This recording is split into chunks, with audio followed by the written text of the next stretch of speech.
got really, really sick, and I actually developed a severe eating disorder.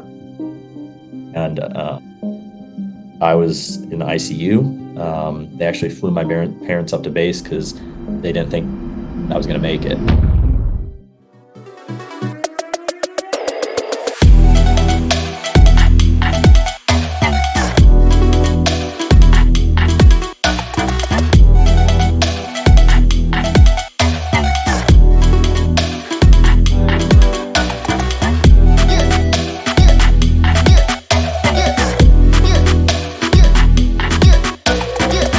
Let's do it. I'm gonna throw the. You won't hear the song, but we're gonna dance. But just play a song You can't.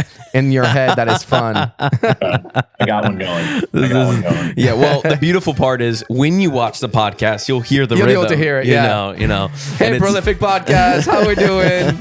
Great to have you guys. We're excited that you're joining us today. We're gonna have a special guest with us today. My brother and friend, David Mathas. We also have a button for cheers and clapping I'll do that it. is Don't going worry, off don't right worry. now. Ready? Love it. It's clapping. It's very excitement right now. But yeah, man, I'm super excited to have you. I want to introduce you briefly, but I really want you to take the brunt of introducing yourself because your story.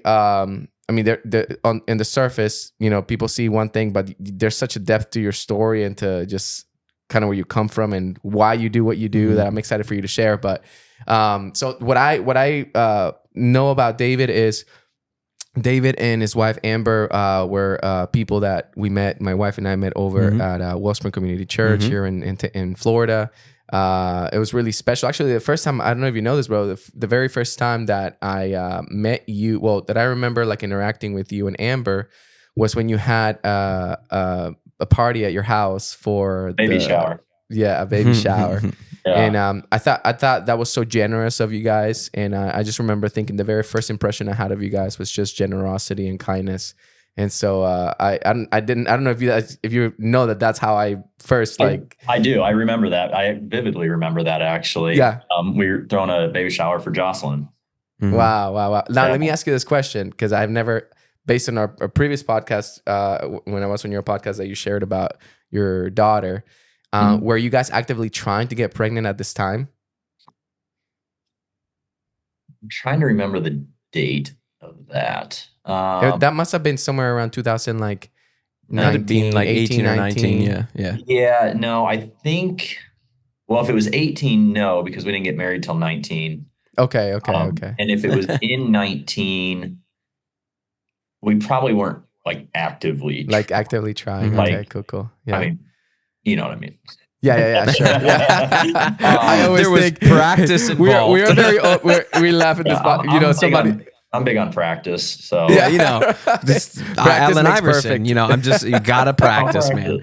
Come on. Yeah, I don't think we were I don't think it was necessarily on our mind at that point. Yeah. I think maybe later on at the end of 19, early into 2020 is probably when we kind of started. Gotcha. Thinking about it. Yeah. That's cool, bro. That's awesome. Yeah. Well, You're trying to enjoy a little bit of the married life for a little bit. Yep. Yeah. I think a good buffer of a year or 2 years is it's good to kind of before you get into all that. Absolutely. But no. So David, I've known for a while that David is a health coach and that he is just a life coach, really, for people. And I also knew and I know that there is a whole side of what you do that is you coming out of the service and just sort of that transition into life. And so I'm intrigued, bro, to ask you today just about your story. And yeah, so how about you tell us a little bit about you and who you are and how the heck did you get where you are today? And what do you do? Just expand off of that. Yeah. Yeah, there's quite a story that could be told if we had 4 or 5 hours. I'll give you the condensed version. Basically, let's see. All right, how do I want to start this? Who am I? David Mathas. I'm be 40 this year. So I'm the big 4-0. Let's go. Later on this year, which is exciting and terrifying at the same time. Amen. I just hit my 3-0. So, I'm like, Yeah, it's weird. It's weird. I'd kill to have 10 years back. But yeah, I mean, you briefly touched on it. I'm a health coach, strength and physique coach. There's many different terms that people use for what I do. Basically, what I do is I help people, and I work with all different types of populations. I've worked with people that are 16 years old up to in their 70s, men. Oh, wow. I've prepped people for bodybuilding shows. I've prepped people for powerlifting competitions, for marathons, people that just want to lose weight and get healthy and change their habits or put on some muscle. You name it. I've probably at this point in my life worked with nearly 700 clients. Wow, bro. Yeah. Wow. Yeah, it's quite a Holy bit. It's cow. quite a bit. Wow. And that's between online and in-person training, because I did a little bit of in-person training for a while, which that'll kind of lead into another part of my story. But Yeah. I graduated high school in 2003. So I actually this past year just celebrated my 20-year high school reunion, which was fun because I had just moved back to my hometown, and I hadn't seen hardly anybody for 20 years. Also, you went to the actual. Oh yeah. We actually had a really good turnout. Nice. Yeah, it was a fun night. It was just one of those things where you didn't miss a beat. You just kind of back up, and it's easier, I think, with our generation because of Facebook and Instagram. Sure. With people, it's not like I don't know what these people have been doing for. So weird, right? It's like so weird. You know exactly. I might have been stalking you before I showed up here today.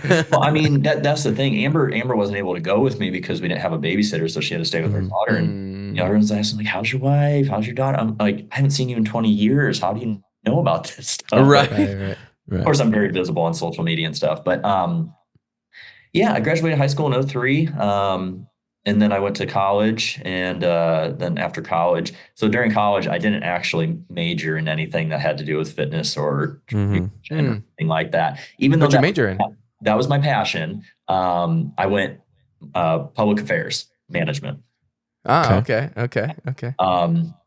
Still to this day, don't know why I did it. I don't do anything with it. I guess maybe, I don't know, there was some speaking and some communication classes involved with it. So I guess something from that has helped me in my career. But I got out, moved down to Florida, moved down to St. Petersburg. My dad was already living down there at the time. And, we just had this kind of connection to someone who's in the HR department at Home Shopping Network.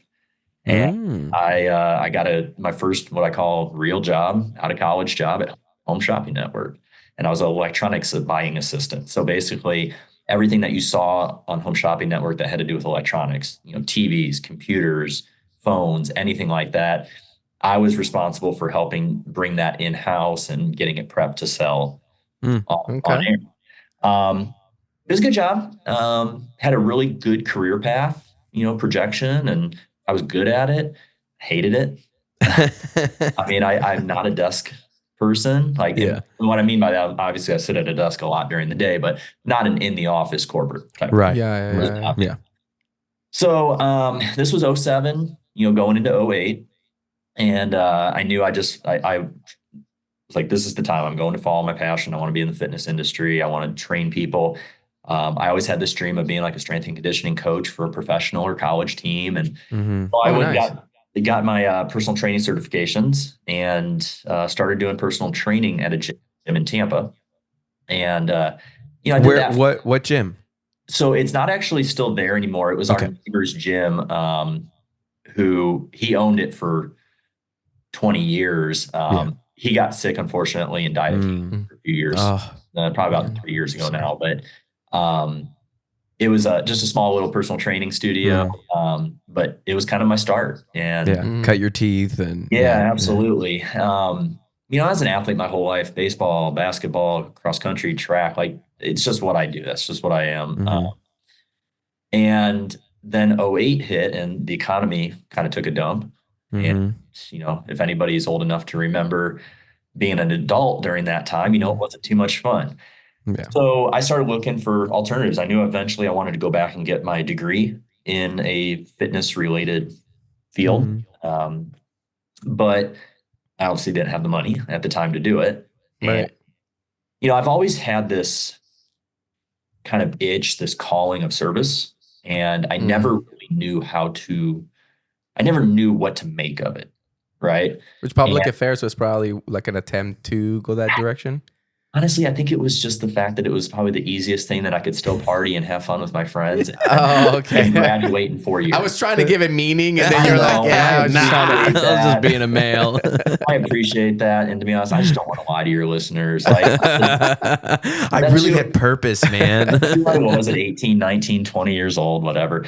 Right. But no, I have a long history of family members serving, from my grandpa in World War II to two of my uncles in Vietnam. My stepbrother is in the Air Force. Mm. And so I just started, I'm like, you know what? Let me go look into this, right? A little bit Mm. more.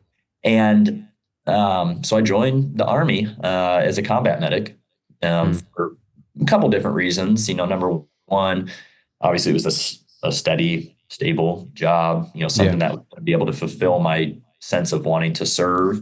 But it was also going to give me a chance to be able to pay for school after the GI Bill. Yeah. So went through the military, and I was deployed in 2010 and 11 to Baghdad. And we actually, our med clinic that we took over was one of Saddam's old hunting lodges. Wow. So that was pretty interesting and Wow. kind of weird to walk around a small little hunting lodge. We turned into a little med clinic and stuff, and just to know, that's what that was at one point was interesting. Yeah. And I had a couple kind of unfortunate things happen during the military, not like physically or anything like that per se, but like so I went in and enlisted, and which was a whole mistake to begin with because I already had my college degree. I should have gone in as an officer, but the recruiter, you probably heard this story before. Recruiters lie. They do all this stuff, right? Well, I knew I wanted to be in the medical field, but they couldn't guarantee me that I was going to go in the medical field as an officer. But if I went in and enlisted and went through all the training and all that stuff, and then I applied to be an officer, it was more likely that I was going to be a medical officer at that point. I was like, okay, that makes sense, right? Hindsight, that wasn't really probably what I should have done. You live and learn. When I was in Iraq, I like filled out my application to go to officer school when we got back from deployment. They actually flew me around to another base in Iraq. I got to fly in like a Black Hawk and stuff. It was really cool. Did my interview with like the board, the generals and stuff that were there, and had all my letters of recommendation, and everything looked good. Well, my packet somehow did not get sent back to the U.S. in time, and I got denied. I was going to have to wait a whole nother year. And at that point, honestly, I was just frustrated. I was like, I'm done. I just wanted to get done with my 4 years and get out, because my whole plan was to stay in for 20 or 30 years at that point. My mindset had kind of changed at that point.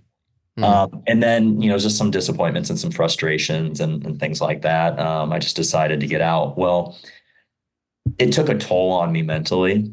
That, along with just deployment and just the whole life change in general. And I actually got really, really sick, and I actually developed a severe eating disorder. And I was in the ICU.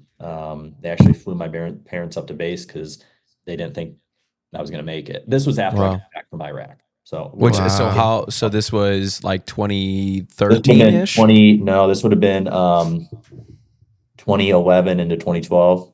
Okay. And it's one of those things where I was denying it for a long time. I didn't really even know what was going on. And then, it's kind of hard not to notice it when, you're weighing like 94 pounds at that point. Literally like they told my parents I wasn't going to make it. Wow. Thank God I did. Yeah. Spoiler alert. Yeah.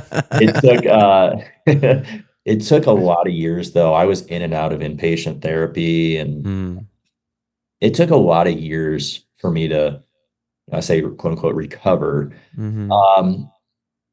I'm completely fine now. I have none of those urges and stuff. And it was really like one of those things where there was a lot more deep rooted issues that I needed to deal with that were just manifesting in restriction on calories, over exercising. I'd go to the gym 3 times a day. I would get up at 3 o'clock in the morning before Army PT and do 500 burpees in my barracks room. Like, Wow. it's just, So I it was so wasn't, anxious. yeah, it wasn't the eating disorder of lack of, because I have friends and people that I know, and it was they were throwing up, or they were going through that Yeah. route. They would cut themselves of like no food, of like nothing. I'm not going to eat anything other than a grain of lettuce. It's like things like that. And so it sounds like it wasn't even that type of thing. It was like you seem like being healthy, but it was like really Yeah. you were going down a different route. Wow. So they call it orthorexia, where Huh.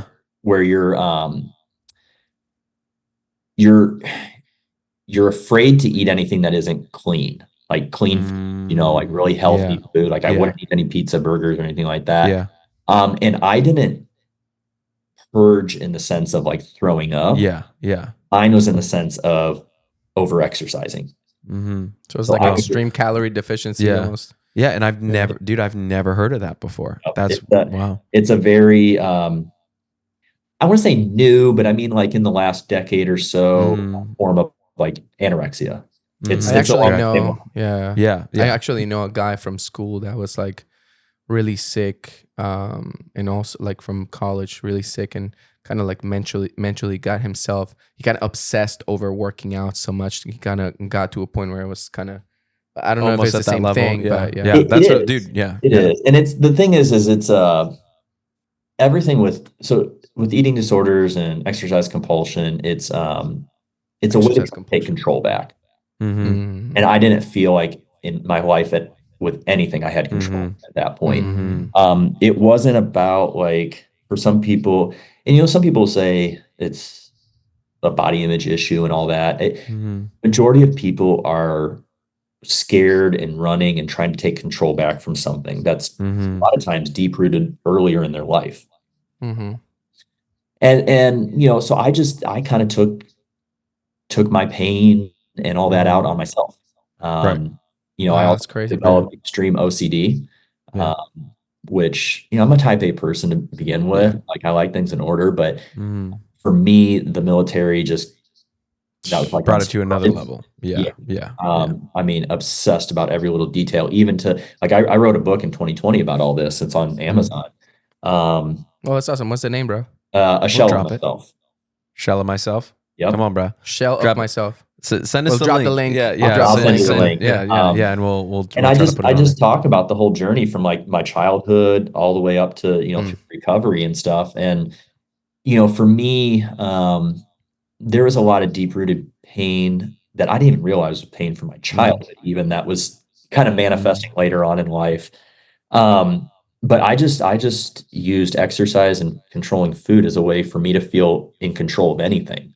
And I took it to extremes. My OCD was so bad that like I would literally have to start like the microwave at a certain time, or my whole day was ruined. Like Wow. wake up at a certain time. Like everything was time and number based with me. And like It's if control. if I ran 3 miles yesterday, I have to run 4 miles today. Like it was just me constantly trying to beat myself up. And it took a lot of years of therapy to figure out why that was. Can I And ask you a question, it bro? wasn't the military per se. Like Yeah. it really wasn't. It was just Okay, I was gonna ask you that question. That's actually what was gonna be my I next mean, was I question. upset about the whole officer thing? Right. Absolutely, I was. Yeah, sure. Right. And I blamed it on that for a long time. Yeah. It wasn't that. It was something that had been stirring in me for a decade plus at that point. It was probably that shook the bottle Yeah. enough that it was like, and the cap just burst. Did you have any signs of that in your life before the military? Did you? Like I said, I mean, I've always been a type A person, so like I've always liked to order and I've always liked schedules and stuff like that. But I consider myself pretty flexible in terms of, okay, if schedule gets thrown off a little bit, it's fine. Or I mean, I was always competitive and things like that, but not nearly to the extent of what happened in the military. Now, And I also do. in high school, going into college, there was a couple heartbreaks that I didn't properly deal with. Yeah. Really close friend of mine that our freshman year of college was killed in a car accident. He was literally coming back from an ROTC meeting. He was in ROTC on his way to a church group and hit some black ice and spun out and crashed into a field and hit the only 2 trees that were out in the field. Wow. He was in a coma for 3 days in Indianapolis Yeah. hospital and Yeah. actually passed. And that hit me hard. Didn't know how to deal with that. Even still to this day, Yeah. it's the closest person that I've ever lost. Mm. And that was, we just hit 20 years this past February. Yeah. Um, Amen. and then not too long after that, about, later on that year, my longtime girlfriend and I broke up, and it was one of those things where I thought we were going to be together forever. Yeah. She was, and that hit me hard. And there was things that I wasn't coping with well. I was masking with college and partying and just trying to be a 21 year old, things like that. And just things that were bubbling down inside of me that I just kind of suppressed. And then catalyst after catalyst after catalyst, that last one just kind of sent me over the edge. And by no means do I blame any one specific situation. Right. It was me and how I did not handle things at the time. And that's just how I personally medicated myself, was with calorie restriction and overexercising. And that was the drug. That was the drug, high that was the for me. idol, that was the thing that you chased. And so my question to you was, you've mentioned a little bit, and obviously you're a Jesus follower, you pursue him. So when was the moment that you surrendered, that Jesus captured you? Was it before? Because it sounds, obviously, partying, and like, I know people that followed Jesus during college and they knew about God. And well, so that part, if I can kind of spoil alert it, that part comes a little bit later. So maybe let's wait for that part. I can answer some of that though. Let me answer. Yeah. So I've always been a believer. Let me first put it that way. Yeah. Have I always gone to church? No. There's been times in my life where I've gone in and out of church, right? And, kind of going back to talking about that high school girlfriend of mine, her family was really big into church, and I got back big into it then. And when we broke up, obviously I was kind of going through a rough time. I fell off that. Yeah. And then I really didn't pick it back up until actually when I was in my medic training in the Army. Wow. I had a battle buddy that was a strong Christian. Listen, I can't sit here, once again, I can't sit here and lie. I initially started going with him on Sundays because it was a chance to get away from our drill sergeants. Right. Hey. So I'm not trying to be virtuous or anything. Like, that's initially how it started. I've gone to church before because there was a female. So, whatever. Most people in Egypt did not leave because they wanted God. They just wanted to leave Pharaoh. I just want to get away. But something at that time eventually clicked with me. Now, then I graduate from medic training. I go off to my first duty base. Kind of fell out of church again, things like that. Would go every now and then at my new base.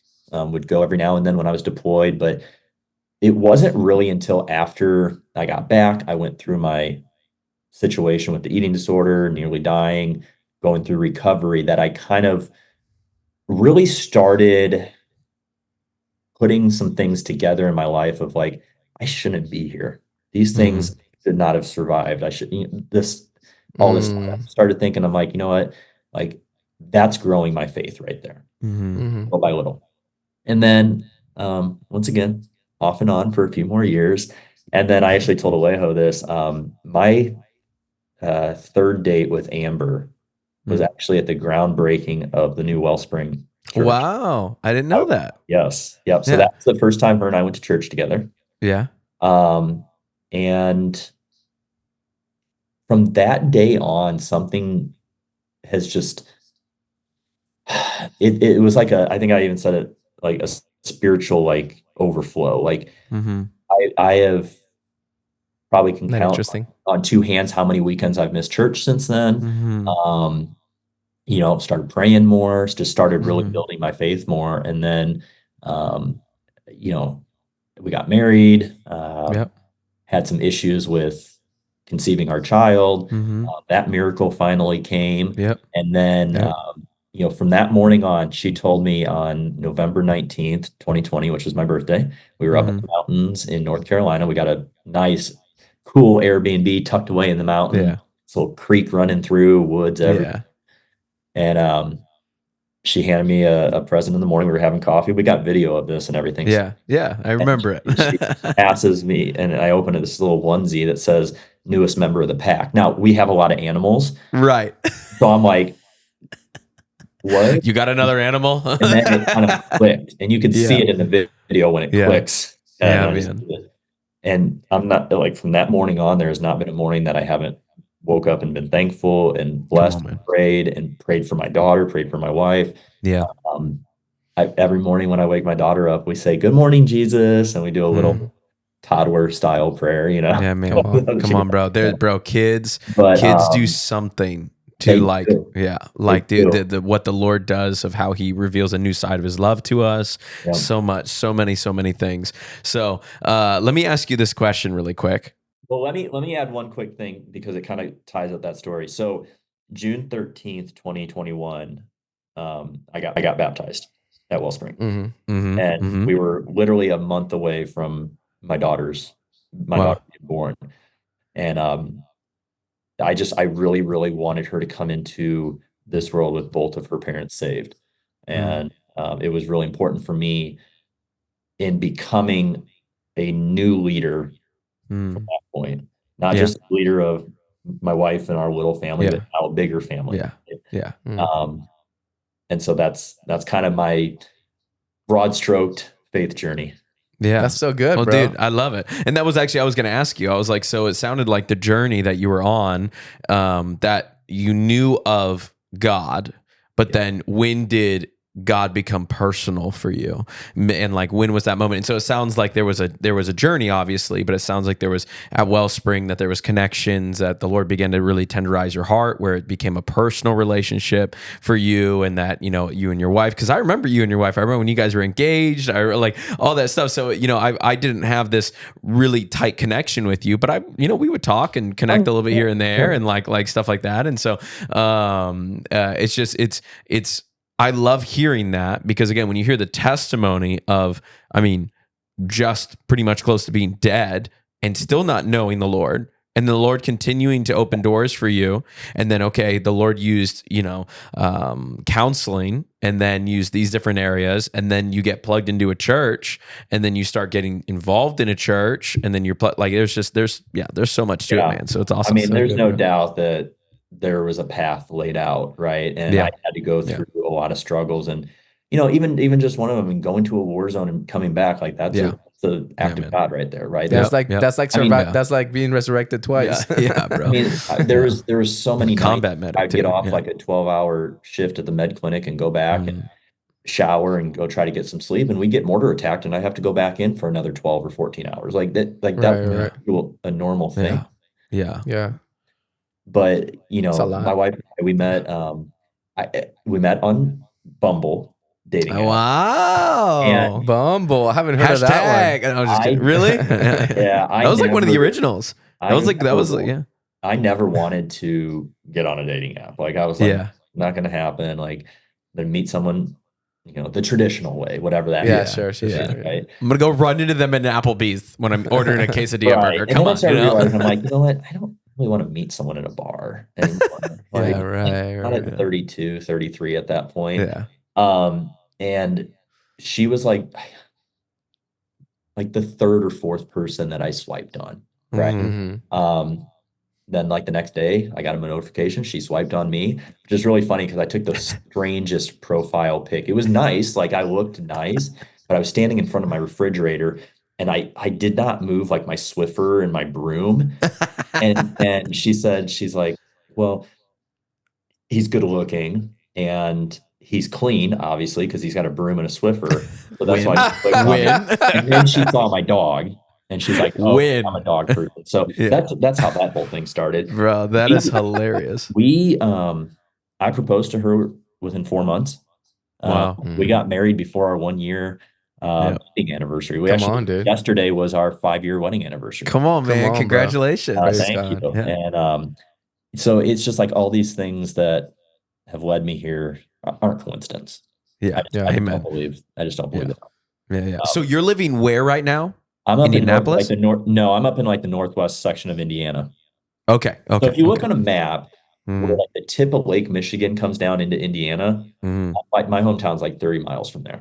Okay. Mm. So Okay. about Cool, an man. hour and 10 minutes to get to downtown Chicago, Yeah.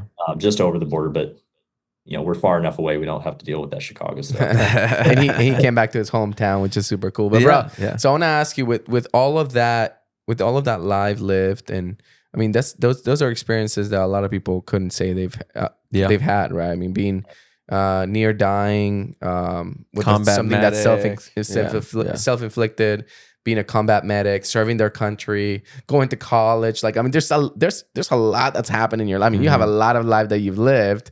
Yeah. So my question for you is, what is it about your life that you feel like has launched you into what you do today? And what is like the one thing you try to do with every client? Like, based on like your own experience, what Right. is that thing you're trying to like transmit? So it's kind of the same answer. I mean, the thing that propelled me into what I do now is my eating disorder and nearly dying. Mm. Not wanting people to ever go through anything like that, Yeah. right? Right, Yeah. right. With their health. Um, and as far as like what do I tell clients, it depends on what they're coming to me for, right? Like, Mhm. Mm-hmm. I've shared my story quite a bit, so a lot of people know that and they do come to me for that. And I always tell them up front, listen, I'm not a therapist. I Mhm. cannot professionally help you with your eating disorder, anything like that. But what it has Mm-hmm. helped me with is identify Mm. characteristics in a lot of people Mm. and have Mm-hmm. really, really advocated and driven them to try to go get help. Yeah. Mm-hmm. Yeah. But the first thing that I tell, and you can ask nearly any client that I've ever worked with, I always tell people, listen, I want to help you get to your goal, whether it's a fat loss goal, a muscle building goal, whatever it is. But we're going to do it in the safest, healthiest, most efficient way Mhm. possible. I'm not Mm-hmm. going to do anything to put your health in jeopardy. That Mhm. Mm-hmm. if we have to go a little bit slower, so be it. Like, Mhm. and because of my own experience, I understand how Right. important health first and foremost is. There's Right. so Mm-hmm. many people out there, there's so many people that try it on their own or coaches out there that'll just slash calories in half, take you down Right. to 800 calories, jack your cardio up. And it's like, Mhm. first of all, that's not coaching. Okay. That's just any monkey can do that. Right. Right. Right. Right. I actually went and got my master's. I understand the metabolism. I Right. understand energy balance. I understand Yeah. pathways, building muscle. I've been a Mhm. part of it's 4 or 5 research papers, like peer reviewed in Mhm. Mm. journal research papers on different things. I That's Yeah. understand awesome. how the process works. I've put in my Yeah. Yeah. time, and there's Right. so many people out there that are putting people's health in jeopardy. Right. Mm. They're the TikTok famous. Who can ask you a They're the question? ones that are the like, oh, I did this. You got to listen to this, do that, and you're like, bro, Bro, you're gonna people hurt want yourself. this. People are desperate to get results quickly, right? Right. So, Oh can I yeah. ask you this, bro? What is like one health or diet or workout fad that's out there right now that you're just like you can't stand it? Currently, Yeah. Ozempic. What Say is it it? again. Ozempic. Ozempic. So what is I've You guys that? never know heard of about this? Ozempic. No. No. I thought you Is were gonna this a say liver thing? I- Is this the liver? Is this the injection thing? Oh my gosh, Bro, but that's not please shocking to me. please I've tell done, us I've done. about please tell us It's about this. it's not shocking because um you just said it a little bit ago. Everybody wants results quick, right? Yeah. Nothing really shocks me anymore. It doesn't. Mm. Not when it comes to nutrition fads or training Mm. or anything like that. I mean, I've lived through the era where fat was bad, carbs Right. were bad. I've lived through it all, right? Everything is Dude, in bad. the last David. 20 years, you've probably Everything. seen so much. Yeah. Like I was actually thinking you were gonna say something about keto, and they're gonna be So, like, so actually, no, I'm not as down on keto as some people. Now, do I think it's right for majority of people? No, I don't. right. I think that there is a population out there that can thrive on it Mm. and can still be um, done in a way that you're not Mhm. health. Right. But there's a very small population of people that actually Yeah. the Right. Ozempic thing. Ozempic. Please tell. Ozempic, So how about you take? Yeah. I want you to take just like a few minutes, and I yeah. want you to make a case for how bad this is, because we're Okay. probably going to post this short. Okay. So Ozempic is a diabetes drug. It's to try to help with type 2 diabetes. Okay.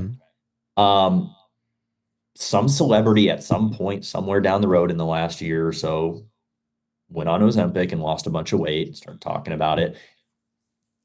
Does it work? Yeah, you're going to lose a lot of weight on it. Okay. But what you're also going to do, and studies now we have enough data that's come out about it, is that you're wasting away so much muscle tissue because what it basically does is suppress your appetite. Mm. You're just not eating. Well, now we also know that it's causing liver issues. It's causing backups in your large intestine. It's causing insulin resistance. It's causing I think there's some cardiovascular stuff that we're seeing, and and these people that are not diabetic are taking it, and that's why Right. if you're let me put out a little bit of a disclaimer. If you're a diabetic, I think it's fine for you to take. Talk to your Mhm. doctor. Obviously, it's got to be under medical supervision. But if you're not diabetic, you gotta stop with these quick fixes because people are only looking for short-term fixes. They're not thinking about long-term effects, Mhm. right? We live in Well, an you can't Amazon Prime your physique overnight. Okay. mm, Yeah. mm. Health. It would be nice. I'm not gonna lie. If I could It would order, be. It would yeah, be. that'd be great. But Little 8-pack abs. these people are not thinking about 5, 10, 15 years down Yes. the road. Yes. Now, So what is might there that look like in 10, 15 years from now, bro? we Talk don't to us about know. like the liver, for example. We don't know.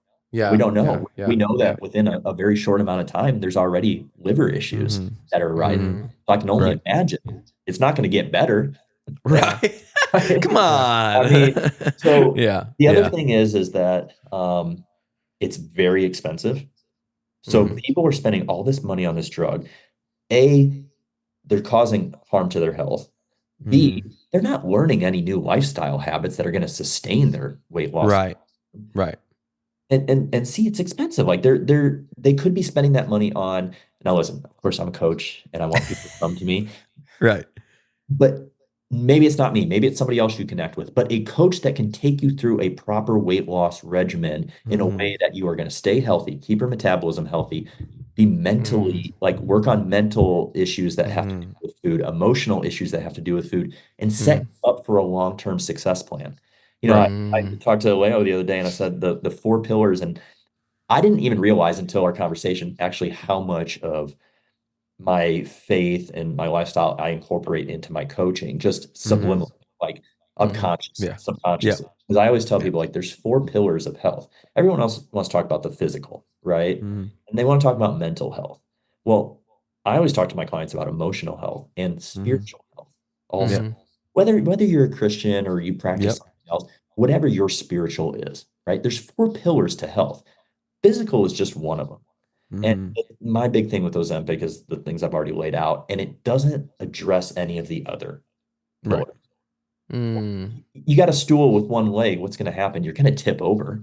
Yeah, Yeah. yeah, You're yeah. never going to stand Yeah. up straight. Well, and So people have you that's do kind you of the find, short bro? of Yeah. why Yeah, I hate Ozempic. yeah, that's so good. Do you find so let me ask you this question. So obviously I find that the longer I live, I realize that the hardest work to be done is the work of changing the person I am so that that new person reflects the things that are really good and that I Yep. really want, right? So becoming the healthy person that reflects a healthy lifestyle and a healthy body, becoming the proactive, initiative driven, successful person that doesn't make money quickly but makes money consistently and with longevity, like all those different things. Same thing with family, like all that, right? So, what as a coach, and I want to ask you about health and Christianity here in a minute, Yep. and I want to ask you about that. But before I ask you that, what is one thing that frustrates you the most as a coach that you like see in just like, I mean, you've seen 700 clients, 700 lives you've touched. What do you think is like the one thing that holds people back the most that you're just like, my goodness? Mm, it's gonna be hard to narrow down one. All right. Top three. Top three. Top three, yeah, sure. So I think number one is it, or one of the three, I should say, is what we touched on is just not being patient. Mm. Not being patient. Not being patient. Mm, People have unrealistic expectations in terms Mhm. of rate of weight loss or rate of muscle gain or Mhm. whatever it is, right? And a lot of that is it's not their fault. And what I Mhm. mean by that is that they see Mm. these portrayals on social media, Right. right? Right. Um, so part of my job is also education. I try to help educate people because I'll tell everybody, listen, if we work together for 6 months, a year, 4 years, I've had many clients for 3 and 4 years at a time. Whenever we depart, I want you to, yes, have achieved your goal, but I want you to have a better understanding of how your body works and how you can maintain that. Mhm. Mm. Mhm. So one of the three is lack of patience. Okay. Mhm. Mm. Um, Another one is just simply not being able to adhere to a plan and be Mhm. consistent.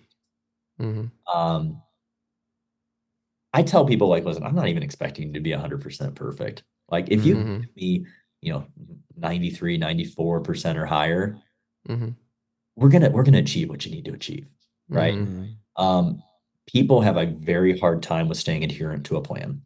And I think it's Mm. because there's a lot of distractions these Yeah. days. There's a lot of misinformation being thrown out there that grabs people's attention. Is like, hey, Yeah. well, I don't have to do this. Like this person's saying this, right? Mhm.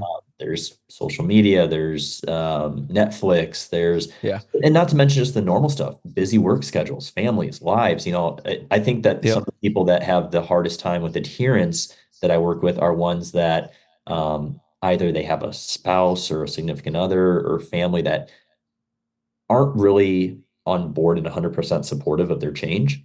And Mhm. Mm. so like family dinners are difficult, right? Or Mhm. going out on the weekends or vacation Right. stuff. And I teach my Or just clients daily how to meals. Just daily meals in general. Like, exactly. And I yeah. teach them how to navigate that, right? When Yeah. Mm. it comes down to it, it's still at the end of the day, you're an adult, you're gonna have to make a choice whether or Yeah. not Mm. you're to that. Who do you want to So be? patience, lack Yeah. of consistency, Yeah. and then this one I think is one of the hardest ones because in some cases, you're dealing with decades and decades of lack of confidence in themselves. Right. Mm. Right. Right. They've, Right. Right. they've had diets that have not been successful, mostly because they probably have been following principles that we know now are not right for them, right? Um, but the confidence of not being able to drop the 30 pounds they want to drop, or Mhm. they drop it and then always put it back on, right? Right. Or I deal with this a lot with especially probably women that are like 50 and older, as far as how their mothers talk to them about food and their bodies Mhm. and exercises. Mhm. You're talking Mm. now, you're talking the 70s, right? Right. 60s, maybe. Right. There was a lot of shaming, I think, Mhm. that Mm. happened during that time. Mhm. Just talking from some clients of mine about what their mothers used to talk to them about, like, oh, Mm. you're looking a little Mhm. fluffy today. Like, Yeah. we need to cut Yeah. back a little bit on Yeah. the food. And there just wasn't a healthy relationship about Yeah. food and body image at that point. Mhm. Mm. Um, I still don't. I mean, it's much better now, but I still think that there's a lot of issues that deal with It's that. just like it's like hidden now. It's like intertwined in different ways. Where social media now just uses it to where like we just post about it. And Right. then you image yourself next to it. You're like, well, I don't look like that. So now we're Well, almost shaming ourselves 90% of the time instead of someone verbally telling you that, oh, you just look a little fluffy. It's like yeah, now it we is just see more someone and we're visual like, now. wow, yeah, I mean, then you got the yeah. rise of AI now, Oh right? yeah. You Yeah. don't know what images are real and what aren't Dude, anymore. bro, And I'll have bro. people that will inquire about coaching, and they'll literally say like, this is the person I want to look like, right? I'm like, And you're like, did you chat GPT that? well, I'm like, listen, okay, I want to look like I don't want to David. Can you make me look like Goku, please? I don't want to crush someone's like vision and drive, right? Like, so there's a Right. fine balance, but at the same time, I explained to them, listen, there's a couple things that we have to factor into here. This person probably is trained for 10 plus years to develop that Hmm. physique, Right. right? You're not going to get that in 6 months. Right. Um, this person probably has really good genetics. And that's just Hmm. something that, can you outwork genetics and stuff to an extent? But, you are at some point, genetics is going to win the battle, right? Mhm. Everybody has a genetic potential. Most people don't put in the work long enough or hard enough to actually achieve that genetic potential. Uh, Well, but genetics are a huge factor in it, right? Am I ever going to, be 6'3", 225 pounds and play in the NBA? No, I'm not. Like I'm mhm. 5'8", 165 pounds. Like that's not going to change. I mean, we could stretch it out. That's a thing now. I mean, My back would probably appreciate that. Um, so, there's some genetic things to worry about. And then the other thing I'd tell people is like social media isn't real. yeah, Most of these people that you see that are just ripped and have great physiques all year round and they're posting pictures, what happens? A little dirty little secret in the industry here, fellas. hmm People get shredded and they take like hundreds, if not thousands of photos, oh yeah, and they just recycle those photos all the time. They're right, not actually staying that lean. Yo, what the heck, bro? Now well, that doesn't mean they get fat, okay? But I'm right, just right, saying, right. like, But they you know, do that, and they then do that. you realize that you're like, well, wait a minute. Like I have a friend that is shredded. He's bodybuilder and all that stuff. He is a monster. But if you saw him in a normal day to day at the mall, Bloated. you would just be like, you'd be like, oh yeah, he's just a strong guy. Yeah. But he's a shredded guy, but because it's just a normal day, it's not on the physique day, on the He's photo not oiled. shoot He's day. not oiled Yeah, up. he's He not didn't, tanned up, and like, not and he drink talks water. about that too. Yeah, Well, yeah, and especially with dehydrated, all the fun. Yeah. guys, I get a lot with women too. They want to be really low body fat, and I have to explain to Yeah. women, you cannot achieve the same low body fat percentage as men and still be healthy. Right. There's a difference. You Mm. typically women will run about 8 to 10% higher in body fat, I did not know that. and Wow. that's for reproductive purposes. Yeah. It makes Mm. sense. Yeah. So like I'll have women that'll be like, I want to get to like 10% body fat. And I'm like, I don't think you understand what that is. Like Mm. that is the most ripped person on an Olympia stage for women. Like Mm. that's not healthy for women. Mm. Mm. Now, bodybuilding in general is not a healthy endeavor. Like when you show up Mm. on show day, you'll ask any competitor, You're actually unhealthy. it is the worst that they feel. It's the best they look, but it's the Yeah. worst that they feel. That is not something you Ooh, strive there's something for. there. Ah, Say it I again, felt David. that. Say it again, David. That is the best you look, but the worst you feel. And that's something that people that just see these individuals on Instagram that showing photos from their bodybuilding shows and stuff. They don't Mhm. understand that. And so part of my job, and that's what I love about it, is educating people about what's obtainable, what's healthy, Mhm. what, is there a time and place maybe to really try to get lean? Yeah, but these Yeah. people all do it for a specific short time period and then they get out of it. They get Right. out of it, they get healthy, right? Then they go bulking again and they love it. Come on, man. Exactly.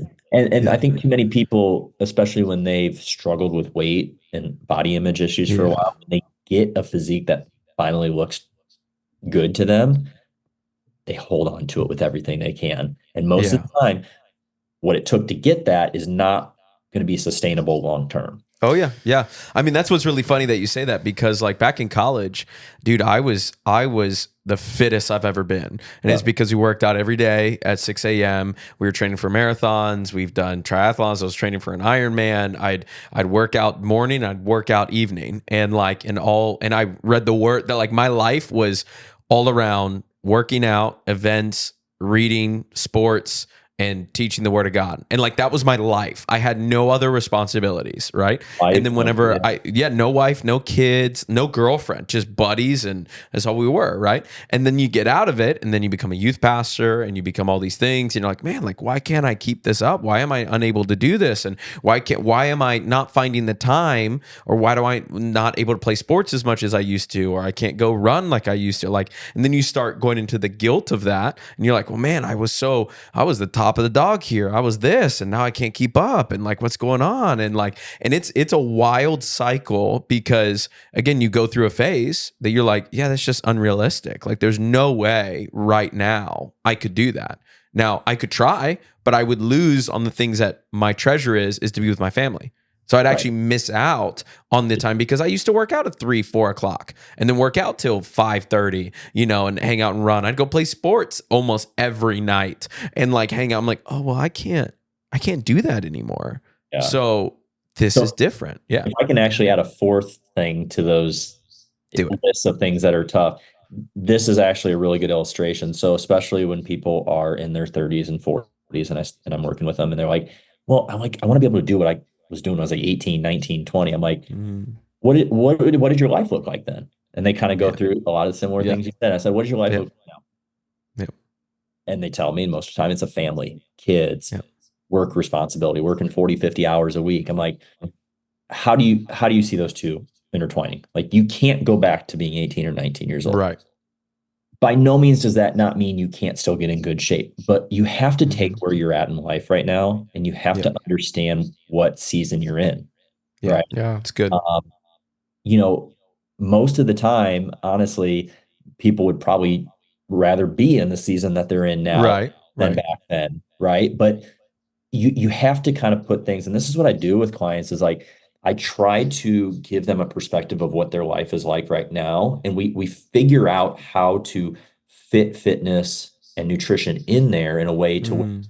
they can still be successful, but it has limited disruption on their everyday life because Mhm. everybody, I hope everybody's priorities are going to be family first, right? Mhm. Mhm. Uh, and then obviously work, we have to work. We're adults. We have to pay bills, right? Your Mhm. main priority is not working out anymore. I'm sorry, you're not Mhm. 18 years old, Right. but you can still be healthy. You can still have a good physique. You can still be strong. You can still do what you want to do, but we have to change our vision of what that looks like. We can't keep looking Yeah. at it from the perspective of an 18 and 19-year-old anymore. We Yeah. have to Mhm. look at it from a 35, 40, 45-year-old and Mhm. understand this is where we're at. There's no point of looking back because we can't do anything about that. Right. We can do Right. is bring out the best version of you at X age Yeah. you Yeah. are and under X circumstances you have in your life.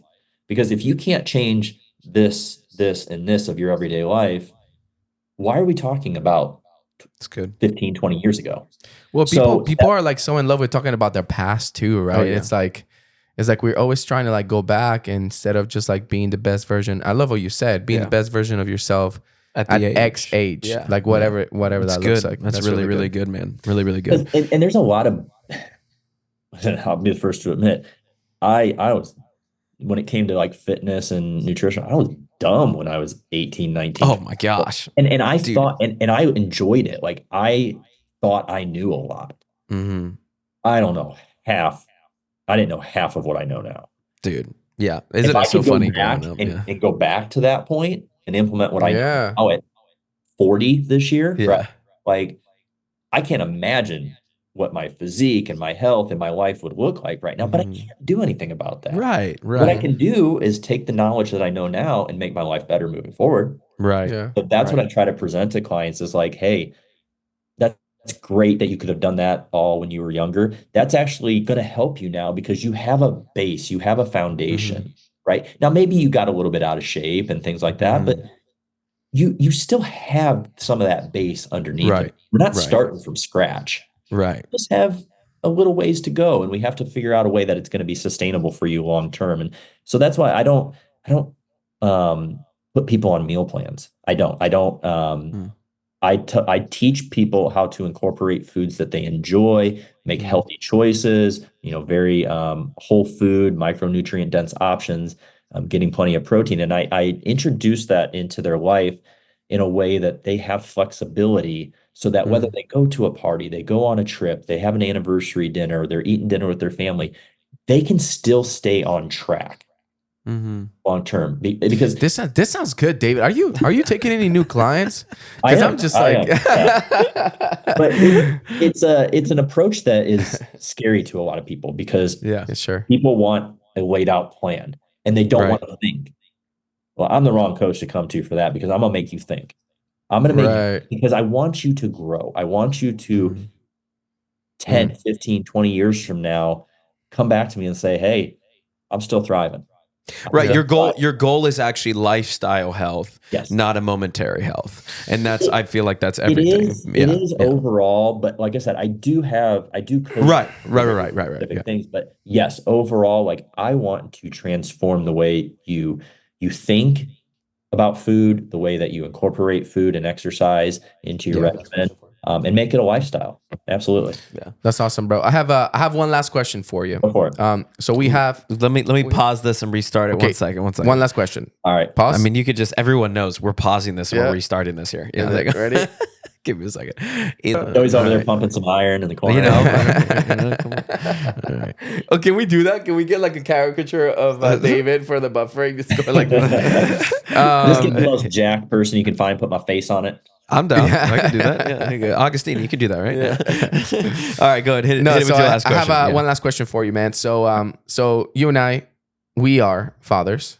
Yep. Mhm. We all are, right? You have a I'll have little daughter. girls. Yeah, That's right. Daughter. We all have daughters. Want to murder every male on the planet? Just it's fine. It's fine. Joey has another one in the way, on the Yeah. way, and Congrats. hopefully we'll have Thank you. many more babies. But a big reason why we started this podcast, David, is because we want to leave wisdom behind for our children, Mhm. right? And whenever we're no longer around, you and I talked about this, right? The longevity, the perception, the perspective that we're not going to be here one day, and our kids will be. Mhm. And I want our children to be able to go back and dig up truths that are not just momentary truth, but truths that can be tested Yep. through it at any point in history, right? Yep. That whenever our kids are 40 years old, 50 years old, I want them to be able to look at the stuff that we talk about here and go, man, that's still true today. So given that context, there's a lot of people, a lot of younger people that listen to our podcast. They're like in their early 20s. A lot of times they're in their late teen years. And I know that there's a lot of misinformation about health and body image and food. I know just because we've been around like the youth here recently, we know that there's now a lot of introduction of different substances that people use to boost different areas of their physique and stuff like that. There's of course social media and a ton of comparison. There's a whole lot of misinformation in regards to what people actually look like out there. Right? Yeah. It's not just comparison, but it's comparison with like unrealistic like things that like don't exist, like like overly edited pictures. And so the question I want to ask you is, if our children could hear advice from you, a person who has studied the body, studied metabolism, energy balance, everything you were talking about, 40 years from now, or 10 years from now when they're going to be in their teen years, maybe 12 years from now, what would you tell them? What would you tell them to kind of ease their anxieties about, because body image is a huge thing for like kids growing up, you know what I mean? Like, especially for girls, right? How would you encourage these kids, bro? What would you tell them? That's a good one. So I think there's a couple things. I think number one is invest in your health now, or you're going to pay for it later. And by investment, I don't just mean money. I mean education. Learn about your body. Learn about your metabolism. Learn about properly nourishing your body. Learn about the positive effects that exercise has, not only on your body, but your mind. Okay. So that is definitely something that I think that people should know at a young age. I think the other thing is that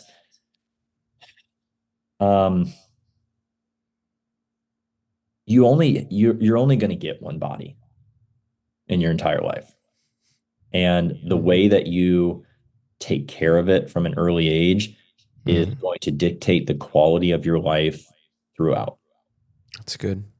That's so good, bro. I think those two are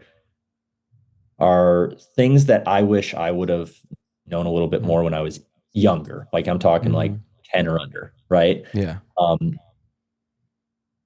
Because you can get away with a lot of stuff when you're younger, when it comes to eating and exercise. Oh yeah. Just because you can get away with something doesn't mean it's right. It doesn't mean that it's for you. There's how many people you heard that are like, oh man, I could eat everything up until I was like 25 and I wouldn't gain weight. But as soon as I hit, 30, I just started gaining a bunch of weight. Well, that doesn't mean what you were doing up until 25 or 30 was right. Right. You were just stocking the pile. Right. I think that those two things are probably the biggest. And I think that I guess I'll add a third now that it's just popped into my mind. Um, comparison is the thief of joy. We've all heard that. Um, there is many different forms of healthy physiques. It's good. That's Just good. have to be single percentage body fat. To be honest, that's not even healthy. That's for a very small population, they can get away with it, but that's not really healthy. What you see on social media um, is a mirage of what people want you to see. They don't show you the whole truth. And your value, this might be the most important one. I think this is the most. Your value, your self-worth is not defined by a scale number. And I think those are the ones that I would probably tell people. That's what I'm definitely going to tell my daughter. That's good, bro. It's good, man. Hey, can I ask you about another one? Yeah. Just because we're dads. Just because we're dads. So so now we have all these applications, more specifically TikTok, right? Yeah.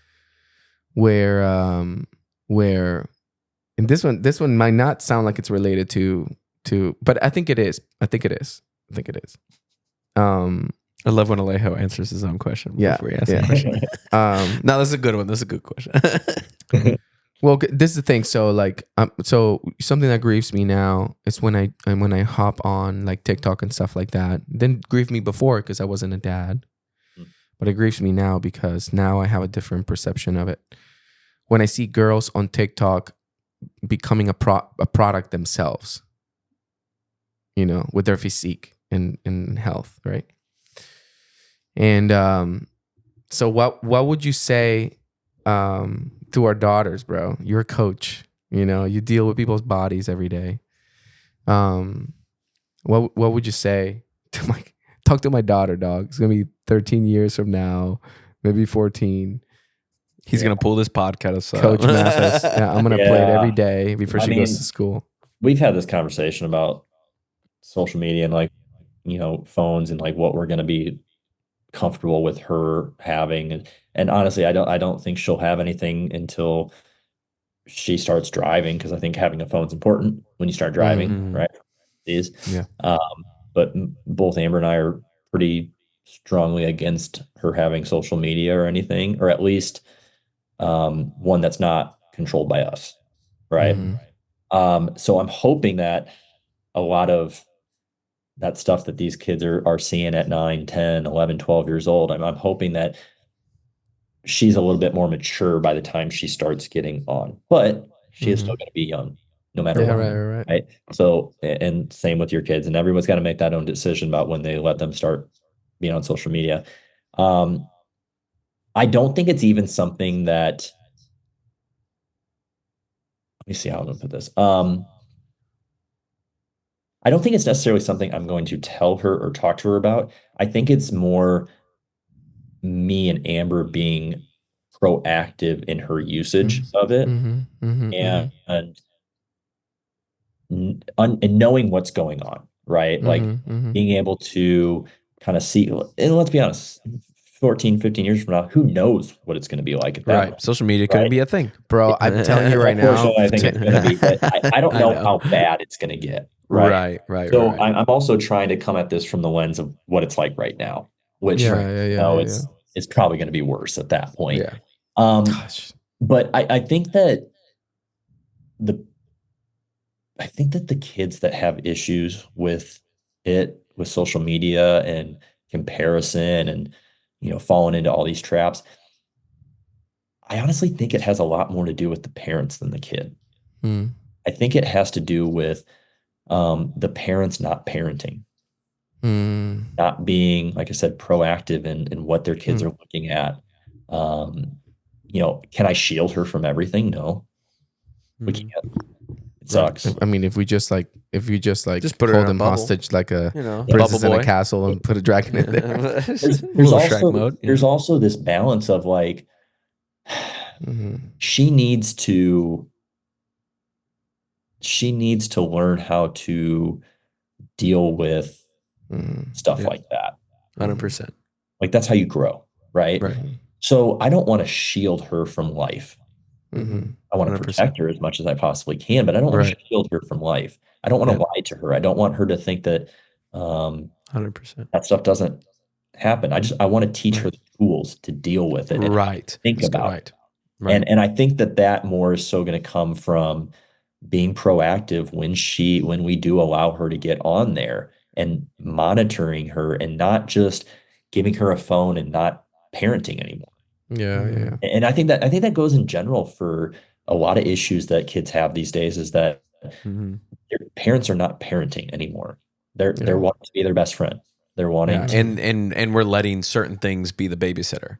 yes. So because I want time to myself, go have this, go Yep. watch this, go hang out because this is going to be babysitter. This is actually going to be mom or dad while mommy and daddy go get some relax or rest or whatever it might be, you know. Or while we This are is this is babysat a by rectangular box of stress and Yeah. depression. 100%. Mm.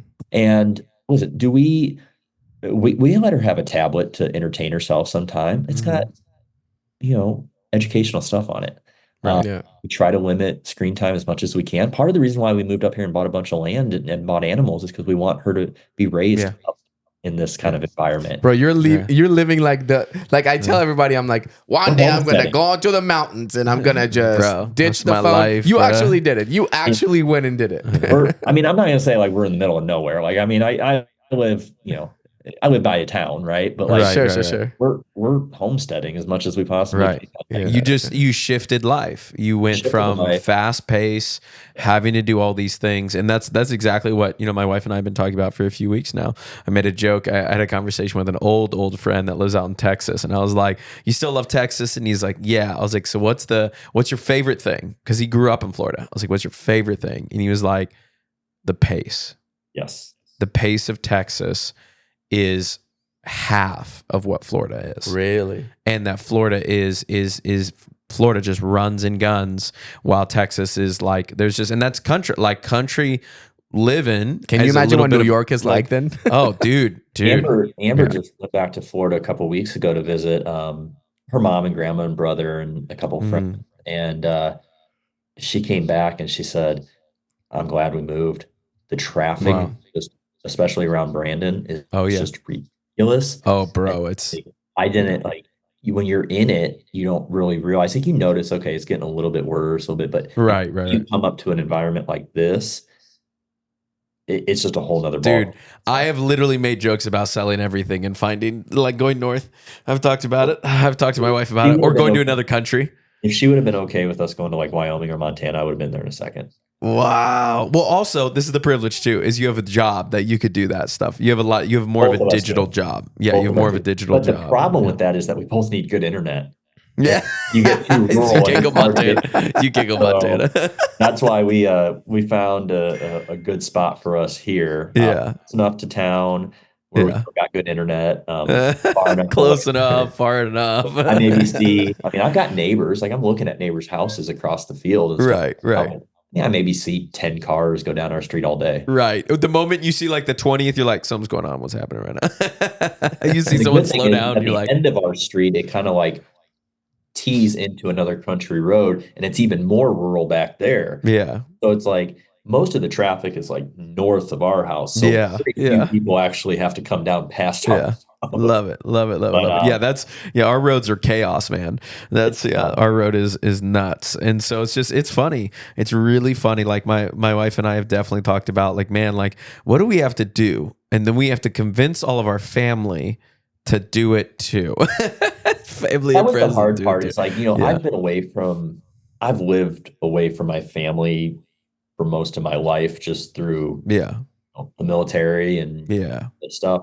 And I mean, listen, if my family's listening to this, I love being back by you guys and don't get Yeah. me the wrong way, but Yeah. like I could have been okay not Mm. coming back here. Right. Mm-hmm. I could have been okay going to Texas. I wanted to go to Dallas, Yeah. Fort Worth area. Oh I yeah. would have been Yeah. okay going to Wyoming or Montana or Yeah. Tennessee or, Yeah. we actually really tried to stay around the Southeast area. Yeah. Yeah. Just, had some bad luck with some houses we were looking at. And then it finally came down to, okay, well, with a young kid, we want to be by family. Amber wanted to be by family. It Right. was either family in Florida or family up here in Indiana. And Right. you can't afford what we have up here down in Florida. Right. No, we Yeah. looked, right? We did. We worked hard. And it made sense for us, right? It doesn't make sense for everybody, but Mm, it wasn't as big of a shock to me because I grew up here. But right. I think that you know, she's always going to miss home, of course, Florida. Right. But I think she's becoming a little bit more and more comfortable with Yeah. up here, and Yeah. just seeing our That's what daughters my friend said. thriving. Yeah, my friend said that. He was like, I love Florida, but he's like, I don't think I could ever really move back. And he lives in Fort Worth. And Yeah. he's like, I really don't think I could. And he was just sharing because he grew up like me in Florida in the same area, everything. Like so much of the tea. Cause I was like, dude, how hard is that? And he was like, I don't think he moved with his parents, right? Technically he has a family and has kids, but like he moved kind of with them. Now Got it. he's still a little far away from them, but like he's still near them. And he's like, I don't know if I could have taken the initial step without my parents going too, without us doing it together. He's like, but what I can tell you is this, like now being the joke was seasons, he's like just having seasons is a whole different world, like right now, how cold is it there? Well, it's warmed up to about 48 to get today, but it's sunny. Wild. I Woo. mean, like a It's couple warmed months up. ago, we had a stretch for a week where it was, negative 33. It was negative 20 Bro. and stuff. And I mean, Bro. so cold that the pipes in my barn froze, and I was having to carry out like 6-gallon water jugs from my house Yeah. to go water my Bro. off, back and Bro. forth, back and forth, back and forth. So I mean, there's trade-offs, right? Like Yeah. the big trade-off is we didn't want hurricanes anymore. Right. But you'll probably be happier. You'll probably be happier carrying water to your water troughs back and forth than just sitting at home and sitting on your desk and living the life you were Yeah. living before, right? Yeah. Yeah, I It's mean, funny because we got cold. We're at like 60 degrees right now. It's kind of nice down here. I'm surprised you don't have sweatshirts on right now. Yeah, I did walk there out. was- I thought about it. when we were kind of looking for different places to potentially move, we really realized the process that every place like every place has its thing. Right. Mm. Like I would have loved North Texas into Oklahoma, that area too. Tornadoes, Right. right? Bro, give Florida me a has that hurricane over a tornado every day. I'll take a hurricane over a tornado any Yeah, at day. least you got a little bit more warning. But Yeah. Florida, Southeast, you got hurricanes, right? Yeah. Up here, you got some cold weather in the snow. The difference is though, Let's be honest, a little cold. Come on, it's freaking freezing up there. most of the time it's Right. like 40 in the Right. winter. Like it's not Right. bad. Here's the difference though. Like in Florida, also you have the extreme heat in the summer, Yep. Right. and Yep. like you can't really go out and do much during the day. You might die. You might die. Yeah, up here in the winter, summers and springs and falls are beautiful up here. The winter, it's not like it's negative 30 and snowing for like 4 straight months. Like Right. a couple of weeks ago, like into February, it was a 70-degree day. Yeah. Like I've woke up, well, grown up, I've had on Christmas Day, I've had negative degrees and snowing. Also had 60 degrees and sunny on Christmas Day up here in Indiana. Yeah. Mm. Yeah. Like there's just so much variability. Now that's also kind of annoying because literally one day, this was 2 weeks ago, it was 70 during the day. I woke up the next morning, it was 27 and snowing. Jeez. You're like, So bruh. we get like extreme different changes. Wow, That's that's crazy. the joke up here is, if you want to see a different season, just wait 24 hours. Yeah, right. It's very I feel like that's kind of Florida, but just different. It's like Florida is so bipolar, and With the it's like rain, it is. rain and then hot, then cold. You're like, dude, pick a lane. Like yesterday, I think it was like 84, 85. I woke up today and it was like 68 degrees when I walked out my front door, and I was like, what just happened? I got a sunburn yesterday working outside. Now I'm fine. Like I don't. Yeah. Keeps you on your toes, that's for Yeah, sure. yeah. No, I love it. I mean, as long as if I've got my family, if I've got land, if I've got my horses, I'm a pretty simple guy. I'm pretty simple guy. Maybe That sounds like a maybe country few song. guns That I sounds like don't a own. country song. If I got my more than family. enough of those, Joey. No, Don't worry about that. you don't. No, you don't. You sold them all. Remember, David? Yeah, that's we're That's on right. the line. Yeah, If you don't anybody own in anything. the ATF is I don't own anything. I don't know. I sold all those. I don't have anything of that. But man, David, bro. I mean it. I mean it. Thank you so much for being a part. Yeah, Thank you for man. sharing your story, Thanks, your testimony. I mean, dude, it's powerful. Yes. And bro, I truly believe as you kind of continue in the coaching, life coaching, and all these realms, man, that God's going to open doors and that no man can shut, and He's going to shut doors that no man can open. And you're going to be like, man, all right, Lord, like this, I felt like that was the direction, but all right, it's closed. All right, Lord, there's something, there's another door. Then I'm gonna trust you. And man, and truly, like you just. It's been a privilege, man. So thank you for sharing your testimony and thank you for talking for an hour and 20 minutes of just sharing and bro, I love it. Oh, bro, and I love it. Like Halfway to Rogan, baby. We could keep going, and that's the problem between Alejo and I is because we genuinely could like go. We have had 3-hour podcasts, and Next time I want to talk to you about being Christian and overweight. And talking to us about the connection between faith and taking care of your body, bro. You said something today that I'm gonna go back and it hit me hard today. You only get one body. Yep. And I feel like a lot of people take care of their houses more than take care of their bodies, and their bodies. The Lord calls it the temple. You know, we could go into a whole thing about mental health and all of that. Yeah. As well, I mean, there's so many areas. So if you guys anytime, let's do it again. Dude, I would love to have you back on. Yeah, I would love to. I'd love to. You know, it sucks that not down there anymore. I wish I could see you guys more often and everything, but the power of technology these days. Come on, man. Come on. Hey, we blessed. We blessed. You know, you need to be like our health the prolific podcast, almost health anchor in like a segment on the like I said, like we have segments. Yeah, we'll so that way, anytime something crazy like the what is it, like the diabetes medication comes out, then maybe we'll have a powwow about it. Or when the stomach king comes out, you know, I'll call it that, the stomach king. You know, whenever he comes out, one day. Yeah, I'll say that on purpose that way. Well, remember what we talked about the other day as far as that possible men's retreat thing. Yes, all of that. I'm totally down for that. So let's talk. All right. I'm excited, bro. But you guys are doing a great thing. Keep it up. You guys are a dynamic duo. So I wish you guys well and good luck with the rest of your podcast. And thanks for having me on. Yeah, bless man. you, bro. Absolutely. Blessings. Take care, man.